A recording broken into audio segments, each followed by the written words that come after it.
G'day guys, Will here. So as you can see beside me here, we have the brand new Porsche 911 GT3 R wheel from Fanatec. And if you've got a keen eye, you might also notice the brand new Fanatec DD2 that is sitting on my right hand side. Now there will be a separate video for that as well. We're going to be unboxing that fully and doing a full review, getting it mounted on the rig, testing it out, putting it through its paces and comparing it to the SimuCube 2 Ultimate that I've been using for the last 3 months now. But the focus of today's video is going to be unboxing all the components and assembling the Porsche 911 GT3 R wheel. So as you would have figured out by now, it does come disassembled, so it does come in all its modular parts. You do need to assemble it yourself, so we'll be covering all of that in as much detail as I can for you today, as well as giving you my overall impressions of the wheel. We won't be going for a drive yet, need to get the DD2 all set up first, but I wanted to get this video out, show you what you can expect in terms of hardware. We'll take a detailed look at the buttons, the quality of all the components, what they feel like to press and turn, all that sort of thing, and then we'll have a look at the functionality a little bit later on once we've got it all set up and ready to drive. So without further ado, let's get stuck into the unboxing and assembly.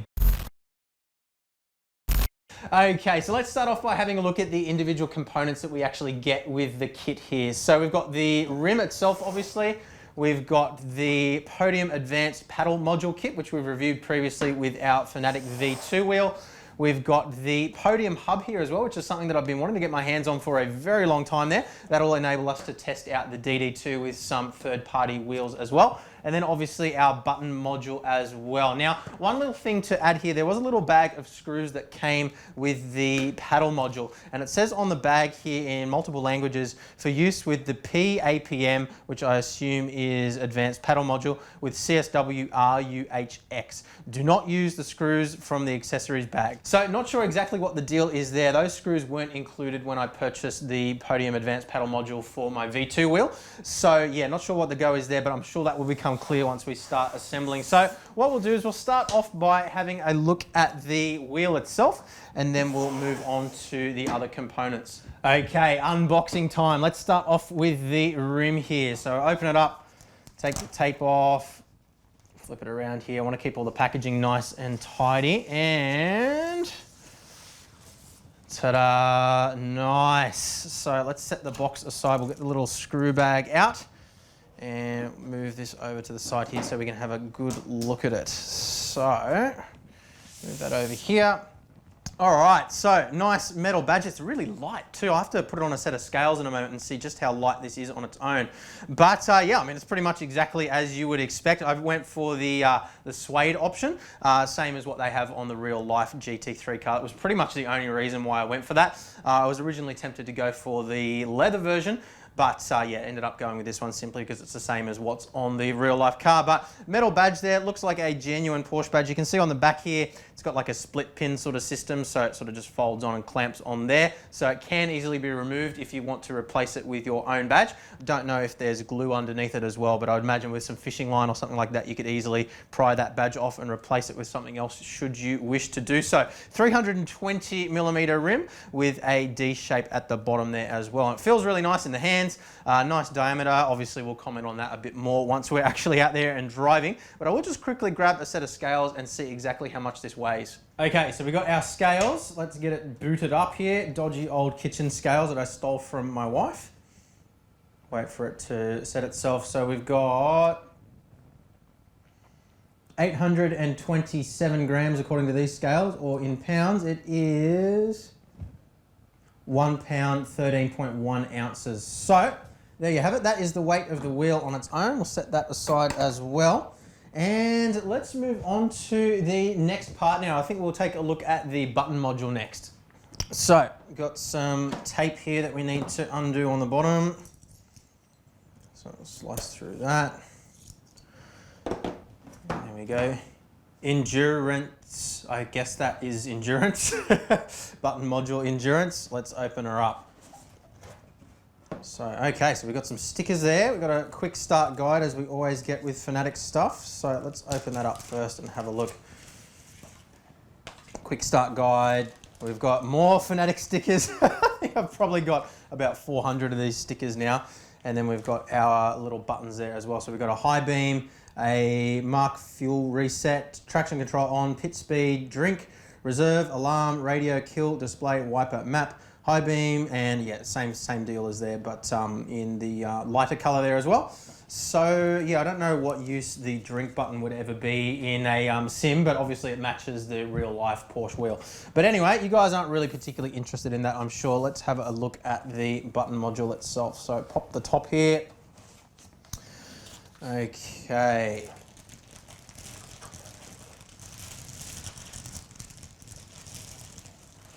And there she is. So let's get the box aside. We'll set the screws out of the box as well. Try not to lose track of all of our various bits and pieces here. All right, so let's have a close-up look at this button module here. We've got Fanatec logos on the side there. Nice sort of rubberized plastic. It feels like a nice high-quality plastic, not that horrible cheap stuff that you can get sometimes. Same sort of quality, fit and finish to the Fanatec V2 wheel. No surprises there. But we've got our two little toggle switches here. We've got our rotary encoders, or our multi-position switches rather. I think I mentioned in the previous video, they do function as multi-position switches as well as rotary encoders, meaning that you can use a pulse every time you turn it to increase or decrease a value, or you can have it actually register a position so that it remembers where you are as well. But we'll look at that in more detail once we've got it all plugged in. We've got all of our buttons around the outside, and they're nice quality feeling buttons. Actually maybe slight improvement over the buttons on the V2 wheel, so that's nice to see there. We've got our two hat switches here, our funky switch, which is a rotary encoder as well as a push button and multi-directional, and then our multi-directional hat switch here as well, which we can also push down. We've got our button here to enter the menu, of course our flag LEDs and our RPM LEDs, and of course the OLED display here as well. And again, we'll look at that in detail once we've got it all fired up on the system. So we've got our 1, 2, 3, 4, 5, 6 holes here for the stud pattern of the wheel. And I can actually see in there as well, there's metal sleeves that go through. So that will mean hopefully absolutely minimal flex or anything like that. Spinning it around onto the backside, you can see there the sleeves that I was talking about. We've got a USB-C connection as well, which is what connects to our Podium Hub. And it's pretty much as simple as that. But then obviously we need to also install the advanced paddle module as well. So we'll take a quick look at the paddle module next. So before we move on, we should just weigh that button module as well, just to see how much that weighs on its own. So wait for it to set itself. We have 14.4 ounces or 410 grams there. So that is how much that component weighs. Let's switch that back off again. And let's now have a look at the, I think we'll move on to the Podium Hub next. Then we'll have a look at the advanced paddle module. So let's pull this aside here. So open this guy up. So we've got a silica gel compound in there. We've got our retention screw there for mounting the hub onto our wheelbase so that we don't get any flex, supposedly, and that's something that we will definitely be looking at once we've got it mounted on the DD2 as well. Got our Allen key and then the hub itself. So let's pull that out and set the box aside again. Okay, so this looks pretty much exactly like I expected. We've got a black surround here as opposed to the red that you get sometimes on other wheels, or I think there was a gold one as well on one of the special edition V2 wheels. But obviously we've got our standard Fanatec mounting plate here, which screws through onto this mounting assembly here, which is made of aluminium. Got a plastic cover here, which houses our electronics, USB-C port on the bottom here. Then we've got two different stud patterns here, one for 70mm and one for 50mm diameter wheels. So a bit of variation there. Obviously you can purchase adapter plates as well if you need to adapt this to a different type of wheel. But yeah, pretty much all as you would expect. Now, one thing I do just want to quickly mention here is the pins inside. Now, a lot of people ask me, I get a message about this once every couple of days, why one of the pins is shorter and if that's normal. So the pin, if you're looking at it, the pin second up from the bottom on my left-hand side as you're looking at it now is slightly shorter than the rest of the pins. Now, that is intentional. The reason for that is it's the positive power connection pin. So what it's making sure is that all of your data connections are all connected fully before there's power applied. Now, the reason for that is just to stop any communication errors or problems like that that might arise from power connecting before data. So if you do have a wheel and you notice that one of your pins is shorter, don't worry about it. It is perfectly normal. So we may as well weigh this as well. We'll quickly grab our scales. And we have 287 grams or 1 pound and 4.7 ounces. So there you go. Next up, we have our advanced paddle module. All right, so open her up again. Remember, we did also get that little packet of screws that I mentioned before, which we'll have to figure out once we start assembling everything. So open this up. Again, another little card here. Please check the download section of the Podium Advanced Paddle Module website for a full user download, a full user guide download. So no quick start guide in this one. Open the top up, and this all looks very familiar. We've got our various different paddles here for use with the Formula style wheels, as well as our GT style wheels. Obviously, we're going to be using the GT style paddles for this particular wheel. And then underneath we have the two little modules here. So we'll grab those out of the box quickly now. Grab our mounting hardware out, another little silica compound there, and a whole bunch of mounting screws. So it said, don't use the screws that are in the bag, use the screws that are in here. And I am not seeing any difference between the two. We'll have a look at that in a little bit more detail in just a moment, but I'll set those aside just for now. We've got a couple of Allen keys in here as well. I'll just grab this other little Allen key out of here as well. Set the box aside again. Now, if you want to see a more detailed review of these paddle modules, I did a video specifically on that, the feel and the function of them when I put them on my V2 Formula wheel. So check that out, link is above my head for you right now. But yeah, we've got the two analog axes, one on either side, and then we've got our two magnetic switches here as well, one for shifter and one for whatever other function you want to set, so ERS, DRS, whatever you want to do. So we'll set all of this aside for now as well. And yeah, now to figure out how it all goes together. Okay, so the first thing that we need to do is install the paddles onto our advanced paddle module here. So we'll pop the ones that we're going to be using out of the little housing here.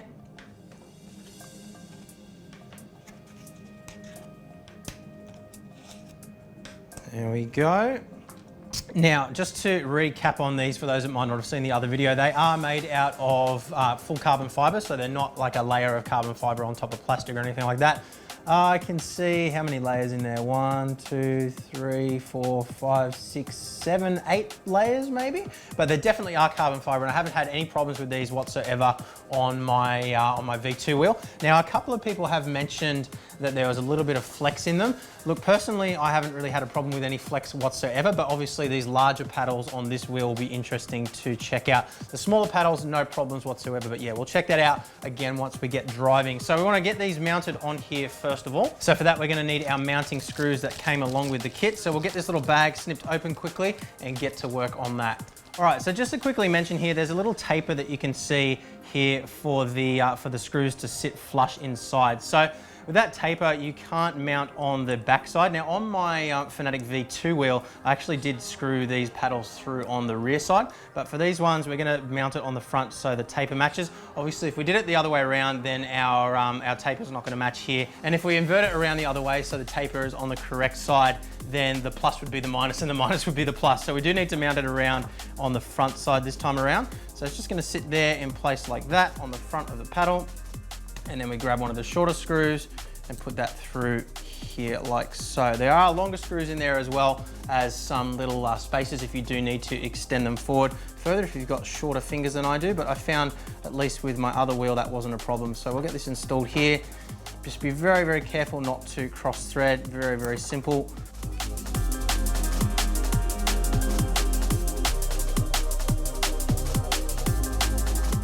Now I just realized that like an idiot, I actually grabbed out the wrong carbon fiber paddles for the top ones. These ones are actually the plus and minus shifter plates. I should have known that having already installed these ones before. So we'll pop these back in quickly now and I will eat some humble pie. The ones we actually want are these ones. Can't believe I got that wrong. Let's set that back aside again and we'll get it right this time. So it's gonna sit in here just like so. So we'll screw that in place.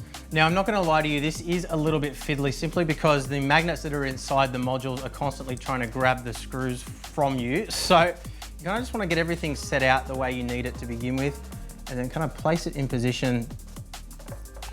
Just kind of hold it in place with your hand. It's a little bit difficult to see there past my hand, I'm sure, but screw it down. And by the time you get to the end of the job, you'll be an expert.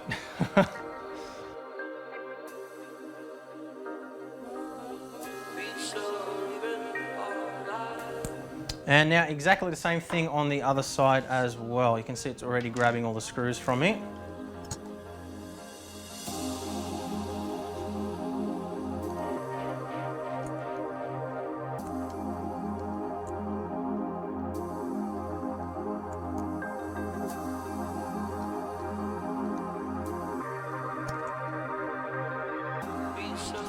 Okay, so there are our two prepared Podium paddle shifters to install onto our mounting hub.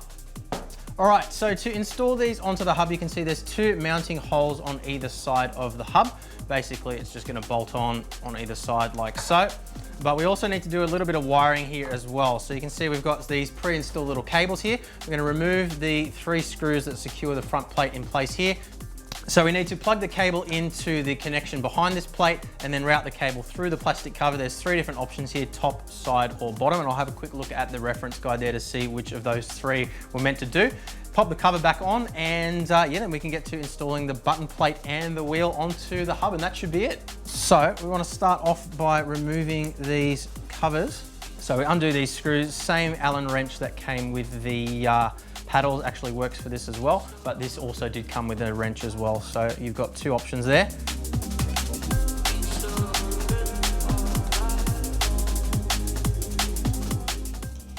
Okay, so we remove the cover. Now we want to pay attention to our orientation here. So the plugs here are at the bottom. You can see we've got our 2 connections for our paddle modules here. So these are keyed, so you want to make sure you plug them in the correct direction.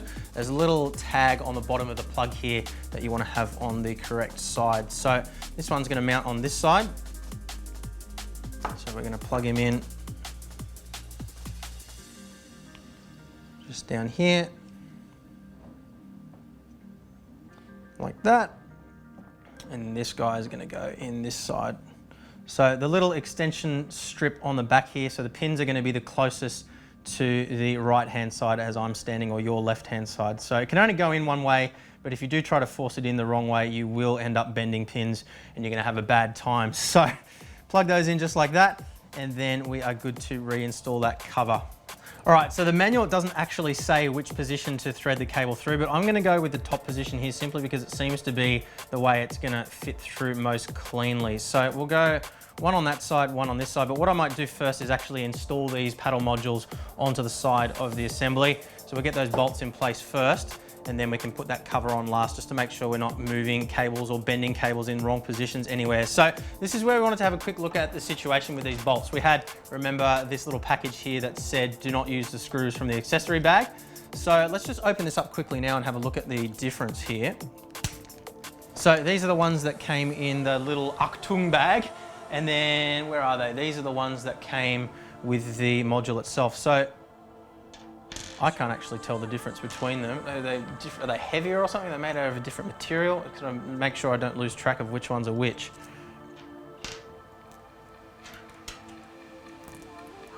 They feel exactly the same. Let's just weigh them quickly and see if they're made out of a different material or something. So we'll chuck them on the scales here. All right, so these are the ones that it says to use, 12 grams. And these are the ones that it says not to use,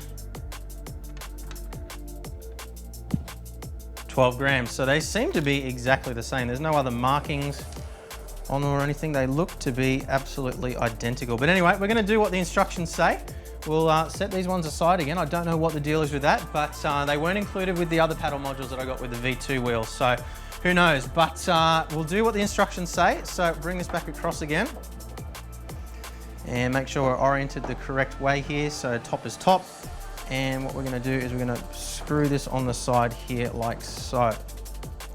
So we'll grab the first screw, go in the top, and we'll use the provided Allen key.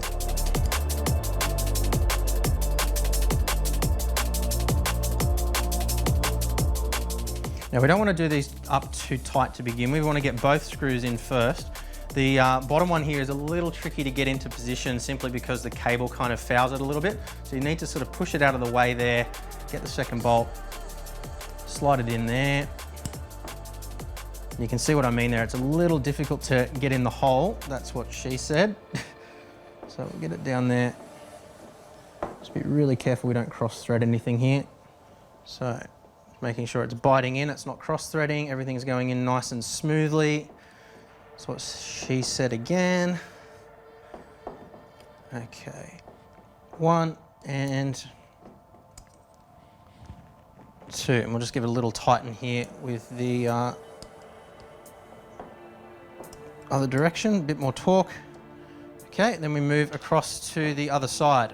All right, so now we just want to make sure that those cables are tucked away nice and safely behind the plastic cover. So we'll go one in that direction like that, and the other can tuck around in this direction like so. We'll make sure that that all sits in there cleanly. It's not going to snag on anything. Make sure it's not sitting on top of any of the 3 mounting posts for the plastic cover. And then we're going to shove that down through there. One in that side, one in that side. The difficult part is that the cables kind of want to sit on top of the plastic posts where they mount. So there we go, slot it in. So we got one on that side sitting there, and then the other tucked away underneath on this side. So that is sitting in there nicely. All right, so we've got a little bit of slack on either side. Cover's sitting down flush, nothing's getting bent or snagged. And the bolts are going back in cleanly. So we're all good. One. Now we don't want to over tighten these 3 screws because they are just biting straight into plastic. If you over tighten them, you will strip out the threads. And again, you will have a bad time. So I want to make sure that these cables aren't going to be pinched between the wheel plate and the mount itself. That is all good. All right, so next on to our button plate. So we want to make sure our USB-C cable is out of the way here so it doesn't get pinched. Sit it down on top. All the mounting holes line up, no surprises there. And then we want to sandwich the wheel on top of that as well. So wheel goes on.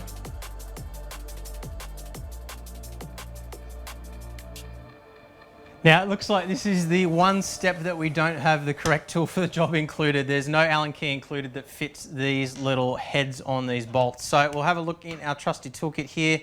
I think it's going to be either a 4 or a 3mm. Let's have a look. I think it's going to be a 3mm.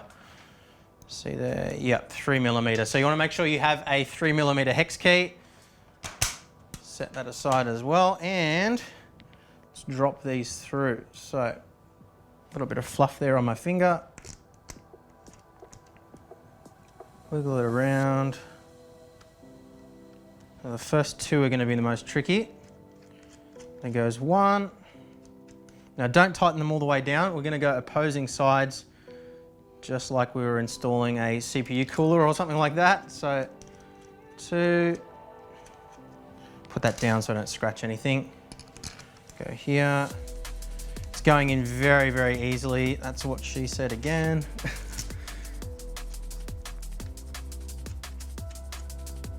So I would say if you're having to strain or having to force, you're definitely doing something wrong, because these are just dropping straight in, no hassle whatsoever.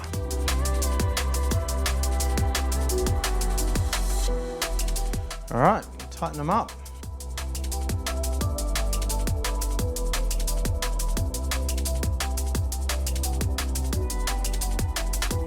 All right, so we'll go around once more, just make sure everything's tightened down.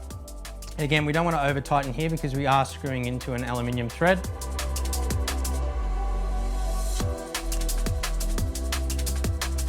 And there we go. Now, you guys all thought that I was going to forget to plug in my USB-C connection, didn't you? There we go. Plug that in too. In she goes. And that is our Porsche wheel completely assembled. Woo! She's nice. I do like this. Very, very good. So yeah, I mean, construction-wise, everything fit together perfectly easily. The only tricky part there really at all was just getting those cables out of the way of the 2 threads on there, and the magnets constantly grabbing the screws, but nothing overly tricky at all. And yeah, everything went together nice and simple, so no problems whatsoever. And yeah, let's just quickly weigh it as well. We need to do that. Chuck it on the scales again. 2.192 kilograms, or 4 pounds and 13.3 ounces. Okay, so first impressions of the hardware. Look, really, really good quality. The same quality we've come to expect from all the other Podium equipment from Fanatec. So same sort of quality, fit and finish as we had with the Formula V2 wheel. So if you've got one of those, or even one of the Formula Carbon wheels that came out a little while back, yeah, you can expect roughly the same sort of quality out of this as well. So really nice plastics used throughout.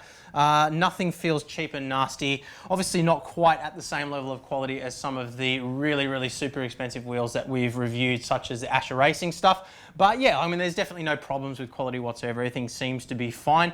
I don't see any problems or anything that immediately strikes me as a weakness or anything like that either. The USB-C connection here, potentially, if you were to bump it, could snap off or something like that, but it's pretty well tucked away there. Don't really see that being an issue. Obviously, we'll have a look at flex in the podium mount once we have it all hooked up on the DD2 as well. But look, in terms of ergonomics, obviously it's a replica of the real life wheel. Now I believe that it is a 1-to-1. I heard somebody say somewhere that Thomas in an interview said at the Sim Expo this year that it was slightly shrunken, but I can't really comment on that, I'm not sure. But the buttons are a little tricky to reach. I've got relatively small hands and a little bit tricky to reach the buttons in some places, so you do need to obviously take your hands off to fiddle the dials and stuff like that, but you'd expect that anyway. But yeah, ergonomically it all feels really good. The funky switches are a little low.